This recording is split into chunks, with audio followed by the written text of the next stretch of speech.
Ça laisse toujours une impression vraiment un peu différente que d'aller dans un musée, d'avoir un cours d'histoire, etc., où c'est plus...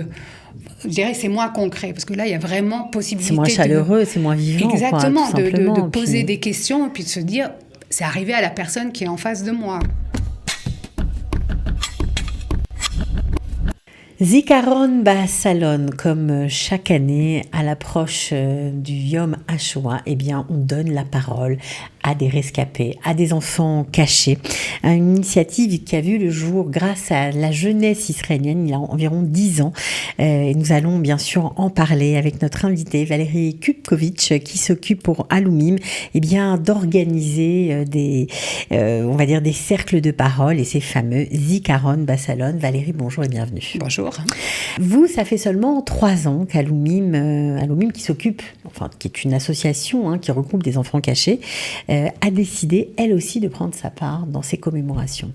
Voilà, c'est-à-dire que Alumim, qui est l'association israélienne des enfants cachés pendant la Shoah en France, a toujours eu des membres qui allaient raconter leurs histoires dans les écoles, dans les organisations.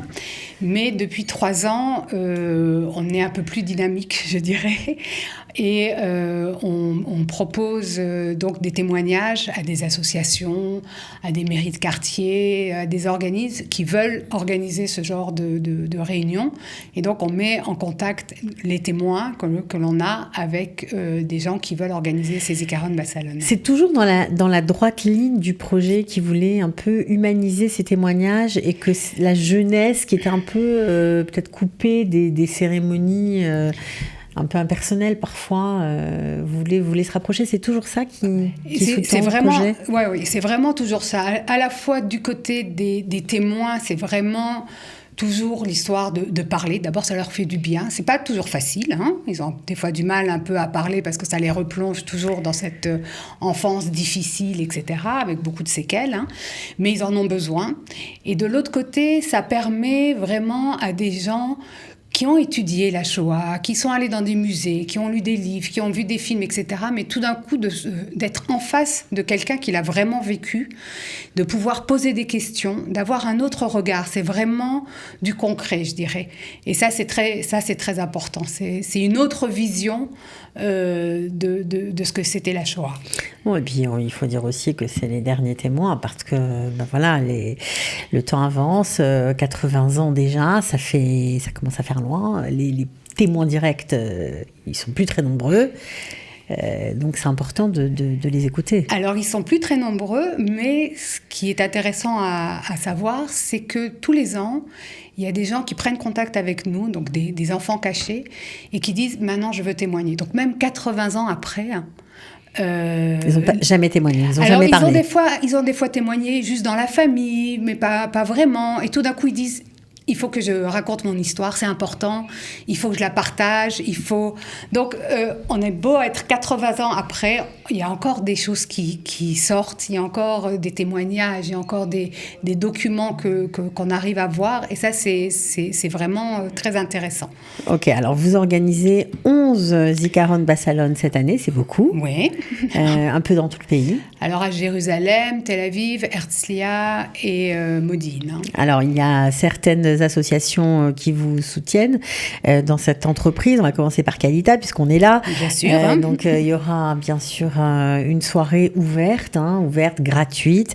Là ce sera pour écouter l'histoire de Meira Barer et ce sera le mercredi 23 avril au soir, comme dans toutes les autres villes. Ouais, ça sera à Jérusalem. À Jérusalem. Voilà, il y en a d'autres à Jérusalem. Oui, il y en a d'autres. Il y en a avec le CNEF, donc l'association des étudiants, avec qui on en fait à Jérusalem, Herzliya et Tel Aviv.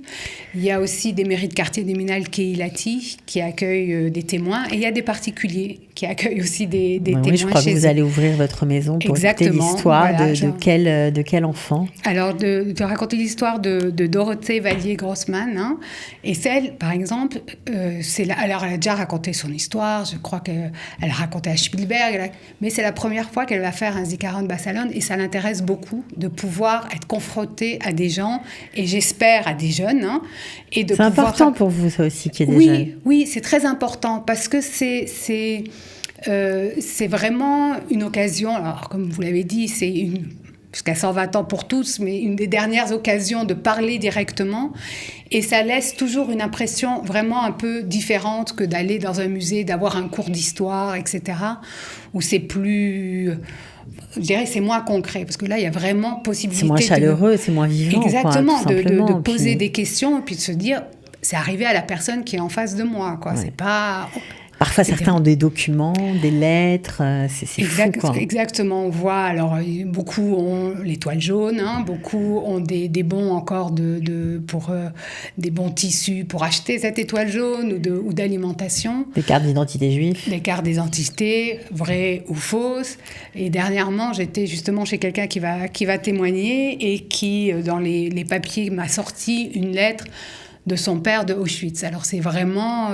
une lettre écrite à Auschwitz. Voilà, c'est écrit Arbeitslager, etc. Et avec un tampon Auschwitz. Et c'est la dernière lettre, je crois la seule qu'ils ont reçue de Auschwitz. Hein. Et quand vous avez ça en main, c'est quand même... c'est quelque chose, quoi. C'est, le dernier message d'un homme qui va partir en fumée à sa famille, c'est toujours extrêmement émouvant. Alors bien sûr, cette année, avec le 7 octobre, l'armée vous a aussi demandé d'organiser un Zikaron Bassalon chez eux, à la Kyria. Oui, ils ont demandé si je pouvais les mettre en contact avec quelqu'un, avec un témoin qui parlait hébreu. J'ai trouvé. Pour le coup, quelqu'un qui le fera aussi en hébreu, parce que il faut préciser que ce sera bien évidemment en français. C'est un peu la particularité aussi de l'association. Alors, il y a, la plupart se font effectivement en français, on s'occupe surtout du français. Maintenant, il y a certains témoins, parce qu'on nous demande en anglais ou en hébreu. Donc, on met aussi les gens en contact quand ils cherchent des gens en hébreu ou en anglais. Hein. Mais c'est vrai qu'on essaie vraiment de le faire en français, parce que je pense qu'il y a de la demande, il y a du public français. Bien sûr. Qui veut pouvoir écouter ces histoires. Et il y aura bien sûr la famille Veil à Modine qui ouvrira aussi ses portes. Donc aussi sont des habitués de cette soirée très particulière. C'est un moment où on peut s'autoriser à penser au passé. Alors évidemment, j'imagine qu'on aura en lumière... en tout cas en fond, les tragiques événements terribles du 7 octobre, ça c'est sûr, parce que ça a bouleversé beaucoup d'enfants cachés. C'est clair, beaucoup d'enfants cachés après le 7 octobre ont vu remonter énormément de souvenirs. Hein. Il y a une étude d'ailleurs qui a été faite sur la réaction au 7 octobre des enfants cachés en France, donc, qui habitent maintenant en Israël et dans d'autres pays. Hein. Donc ils ont... Pour tout le monde, ça a été vraiment un choc, une détérioration de la santé mentale et physique, etc.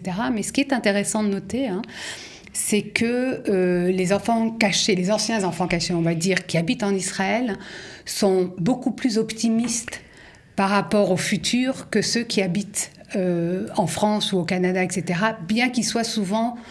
je dirais plus directement touchés par les événements parce qu'ils ont des enfants, des petits-enfants peut-être à l'armée, mais ils ont cet optimisme que les autres n'ont pas. Donc ça, c'est intéressant. Hein. Alors c'est toujours très émouvant, très enrichissant d'écouter toutes ces histoires, de donner la parole à ces sacrées personnalités, on peut le dire, parce que franchement, ceux qui s'en sortent, évidemment, c'est toujours c'est un livre ouvert, vraiment. Donc moi aussi, je vous encourage à aller participer à ces soirées. Alors évidemment, on va vous mettre les liens, les adresses, en tout cas de ces 11 réunions qui auront lieu le mercredi, pour la plupart, mercredi 23 avril. C'est juste en dessous la vidéo, ou sinon sur le site d'Alumim, vous aurez tous les détails. Merci en tout cas Valérie Kutkovitch pour l'implication. Comme j'espère toujours. Voir de nombreuses personnes, parce que ça vaut vraiment...